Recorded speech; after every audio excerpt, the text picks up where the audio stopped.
Afternoon, folks. I'm so lost today. Great start. Okay, so I'm going to be talking about improving learning and development through marginal gains. There we go. So in learning and development, what we can get caught up with is big change programs, culture change, training programs, make big plans for everything, which can be fine, except when we want to improve what we do, that's not always the way to think about it. If we think about marginal gains and what elite athletes tell us that if you want to improve and be competitive, you need to take lots of looks at what you're doing, lots of ways that you can be better. Not just one thing, make one thing better, but lots of small things. What does that mean? It means that they take the things they do really well. They take it and they go, I do that really well, I want to make it better by that much.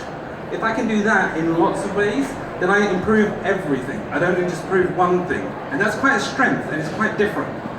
So the secret here is, when we think about improving ourselves, is not to just look at one thing or two things and go, we need to change all of that. It's actually, what are the small things we can do along the way? Because those small things make a big difference. And you have to remember that these elite athletes, they've got strengths in multiple areas. So they're good with this, they're used to it. The feedback and the criticism they get is an essential part of how they do this well. So we can think about that and take insights from that. In learning and development, I think we can take that concept of marginal gains and think about, so how do we take that and do what we do better? How do I improve what I do so we can deliver a better service? The ways I think we can think about that is through experimenting. When we experiment, it allows us to test ideas, get out there, think about things, get the feedback, get evidence, figure out the impact and performance improvement. Did it do any of that? And what that helps us to do is it helps us to say, actually, what was good about it? What worked? What didn't work? How can I be better as a professional? Does it improve the service I provide? If it does, great. How do I do more of that? And then further, it allows us to reflect and think about, so actually, what does this mean for me as a professional? I want to be great. I want to be the best I can be. How do I enable that in the people that I'm delivering to, what that service is? And that reflection is important, and it's a key part of how we improve. It helps us to think about the process. Does the process that we are going ahead with, is it a blocker?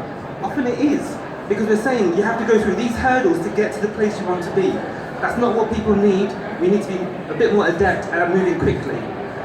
So when we think about the old way, and we think about the new way, we need to think about, okay, so how am I doing that? How am I helping people move from point A to point B in a way that makes sense, is easy, and it's accessible to them as well? Because we can get caught up in doing these complex process maps where we really build in the complexity of it has to be this, that group, this group, those leaders this way, that way. It doesn't really. It can be nice and easy, clear, just get through to where you need to be. And we also need to think about, what's that future vision? Where is it I want to get to? Because if I can help you get from here to there, and it makes sense, it's relevant, and it's easy to do, then that's all we need to think about, that clear goal, and what does that help us to get to? We can also then think about, how do we share that information? How do we create that narrative? Because I want to be the one that drives the narrative. I don't want other people to create it for themselves. That's what these guys have done. And it allows us to be able to think about, how do we communicate that in interesting and different ways? It's not just about sending out the email, this is a great job, look what I did, or the presentation, I am great, look what I did. It's also about how we keep the regular comms going so people know what's happening on a regular basis. Because the point of it is, when we have those word of mouth conversations, when I'm sitting down and talking with you to think about how this works, it's about how do we engage with that and keep people thinking about the learning at work. TfL do a great job of this. They help us to know they're doing a good job just because they are, and all they're doing is getting us from A to B, but we think they're really good at what they do, and they are good at what they do. So one other way I think we can improve what we do is by being part of communities in different ways.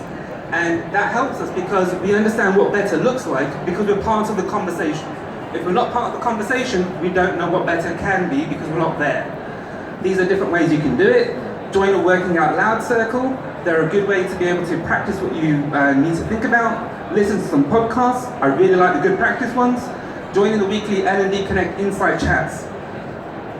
And so in summary, I think we can improve what we do by looking at marginal gains, improving that in small ways, experiment, figure out a process, does it work the way we want it to, what's that new way, and joining different communities of practice.